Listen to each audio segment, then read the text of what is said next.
used to work for a consignment shop. I love antiques. I love things with character. I have a lot of baskets that you're going to see throughout the house. I love the appearance of them. I love the texture. They hold an abundance of different things. I had fears when I first started this journey, but I overcame them. The doors that I found at an antique shop used to be a part of a jail in Europe, so they have a lot of history. Hi, I'm Beverly. Come take a tour of my home.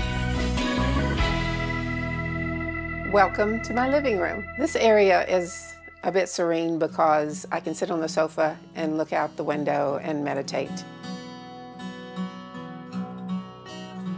And it is so peaceful. I love plants, I love nature. I love having the greenery behind me, and I've also expanded on that in the house because plants are great in a house. It's good for our health. I love the clerestory windows because I can't live without light. It's impossible. When I ordered this house, I knew I wanted white because I have a lot of antique items and things that have character, and I wanted that to stand out against all the lightness of the house. I like colors that are cool and warm, and I took my inspiration from the painting over the fireplace, but I wanted neutral colors in here, and I like to accent with vibrant hues. I used to work for a consignment shop. I love antiques. I love things with character, such as the water carrier. It belonged to a child who used to put it around their neck. It had 2 ropes on each end, and they would carry water to their village. I don't know how old it is, but I fell in love with it when I saw it. The sofa is something I bought in High Point. I used it as a twin bed earlier this year. You take the cushions off the back and it's extremely comfortable for me and my 2 pets. This is a really vintage rug that I absolutely loved and used to walk on, but decided it would look perfectly in my window space. I actually installed the hardwood floors. I had the hardwood left from a project that I did and decided to use them in the house, and they turned out beautifully. I've had 8 people in my living room. I bring down ottomans from upstairs and from other parts of the room. It doesn't seem crowded, and we have food and sit around the coffee table or put the trays on our laps and just have a good time and talk. And I've had book club here. This community is so close. I have met more people in this community in the past 2 years that I have met since I graduated from high school, and that was many years ago. This is ideal for someone that wants to feel the community spirit because people here are genuine and they will help you when you need help, come to your aid, they will walk your dog, they will get groceries for you. It's just unique in every way. So this Birmingham's price when I purchased it was $103,000, and I paid $225 for the lot rent, which covers the lot rent and the water. I figure that's a fair price for this size home. This house is built in Kentucky by the Amish. It is a wood structure, and it is so cozy. It's warm in the winter, it's cool in the summer. It is perfectly built and perfectly constructed. I like this model of home because of its size, obviously, and also the architecture of the home. It has a lot of slanted ceilings, open exposure with the clerestory windows, the ledge, and also the loft for the bedroom. The architecture spoke to me when I was looking at the house.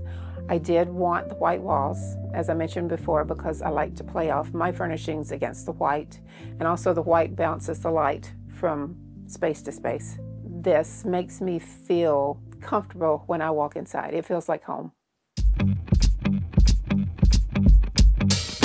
This kitchen serves me very well. I like to cook my own meals and try to be as healthy as possible. I have 2-burner cooktop, and I do a lot of crock pot cooking. I love the butcher block countertop, and I love the windows over the sink. It lets in a lot of light. The board that the light fixture is attached to came from Maine, where I lived for 18 years, and holds a very beautiful place in my heart. The white cabinets, I think, really play off from the natural tones in the wood floor, and also the doors that I found at an antique shop in Morristown. The doors had a lot of character and they spoke to me when I saw them, and someone told me they used to be a part of a jail in Europe, so they have a lot of history. I use this as my pantry. I also utilize my pantry for a lot of storage, things I use for cooking as well as coffee pots and cups and dog and cat food. I've never had a kitchen without cabinetry, but I decided not to go that route this time just because I wanted to free up the space that cabinets usually take up. So I had a friend give me this, and it was something that he built. I thought it was so unique that I used it for spices and my teapots, my olive oil. The counter was supposed to stop here because this area that I have the fridge in is supposed to be for a washer dryer, and the fridge goes here, but I'm going to put an under counter combination washer dryer at some point. I lived for a year with an under counter fridge and realized I couldn't do it another minute. So I did order a large fridge. It holds everything I need, and I still have plenty of space to walk in front of it. I definitely have enough cabinet space for everything I need. I have my cookware. I have under counter items under the sink. I have utensils, storage containers, plates, cups. I have plenty of storage. I just have learned to utilize it well. And I have a lot of baskets that you're going to see throughout the house, and utilize those for storage because I love the appearance of them. I love the texture, and they hold an abundance of different things that you're going to need in your house. The bathroom came together when I found the vanity I wanted to have installed here. So it gives me a lot of room for storage. I had this mirror in my previous home and loved the lines of it, so I decided to use it in here instead of one that you put over the sink. I found this light fixture. It does not have an outlet at the top, so it has to have a remote light bulb, but I love the shape of it again and the texture of it, so I had that installed. I did the floor myself with a little help from a friend. It's a DIY. It's peel and stick vinyl, but I didn't want to go with the hardwood just because of the moisture in the bath, so this is perfect. I also have plants in here, and to give you an example, these are washcloths. You can get creative about where you put things, and so I roll them up and put them in there.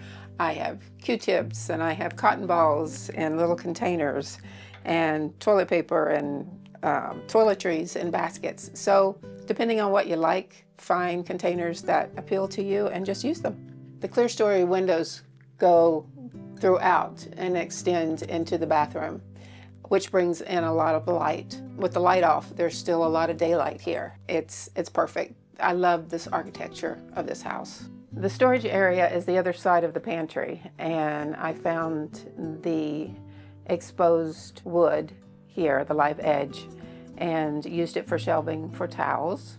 Again, another basket and a basket for clothes that go to the laundry. This is a 36-inch shower, and it's plenty of room. I love the shower. Don't miss a bathtub at all. This model is the Birmingham. It's 10 foot wide by 34 feet long. Most people use this room as a bedroom. It will accommodate a king-size bed if you want, but I use it for a study, for reading, watching TV, and using my desk. It was essential to have a desk because I have to have a place to write and be creative.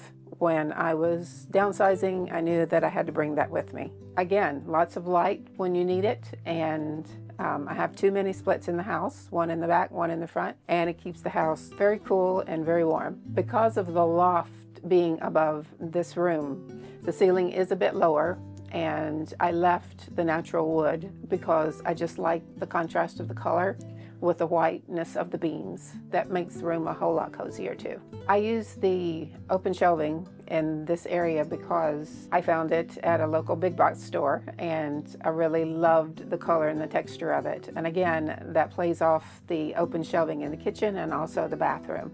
So I use the shelving unit as storage also. I have a lot of purses and shoes in the baskets here, plus it gives a place on the top for added decoration. It's just perfect for this spot. I had it made for the area. But overall, this space is just used for desk work and being peaceful, reading. It's a great chair to read in. My dog loves to sit beside me. And occasional naps.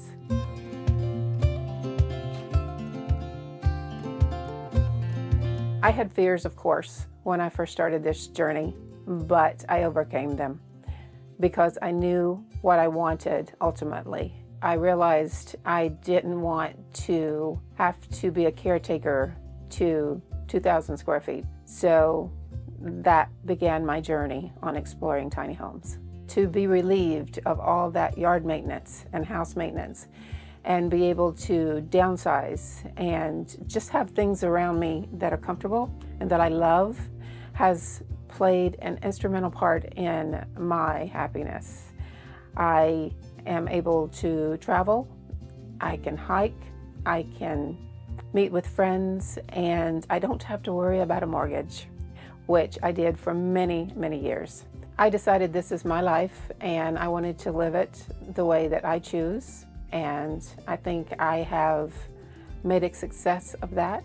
I surround myself with what makes me happy. I'm sitting at the top of the stairs up to the loft where I sleep. The stairs originally have 12-inch risers. I was doing some research on alternate stairs. This at some point was called a witch's stair, in that it's alternating, so you have no more than 6-inch riser each time you stepped up. The handrail is from a cedar tree. A friend sanded it, made it really, really smooth. There's nothing on it, no poly, and she gave it to me, so I decided to use it here in the stairway. So now let's go check out my loft. So this is my loft where I sleep at night. I ordered a 7-inch bed for this. The headboard is a combination of 2 old shutters that I found again at the same antique store. I had them combined and I love the character of them. They used to be red. I painted them, so some of the red shows through in some places. But it's very, very comfortable up here. It doesn't feel close. It doesn't feel claustrophobic. I have blinds that I close at night, and it's very peaceful, very serene to sleep here. And I absolutely love it. I always have since I moved in. If you want more headroom, I would definitely suggest getting a shorter bed so that you can sit up and read if you like to at night. But this works for me because I like a nice, comfortable, cushy bed, and that's just what I decided to go with. This is a little niche. I decided not to put my bed here because I like the orientation of sleeping with my head against the woods. But this works if you want to read. You can sit here and read. You can meditate. It's just a cozy little niche that I had extra pillows for. If your tiny home doesn't come with an air exchanger, I would definitely recommend getting one. It just keeps the air flowing throughout. I open the windows as much as possible during the summer. Those are just little important things to remember.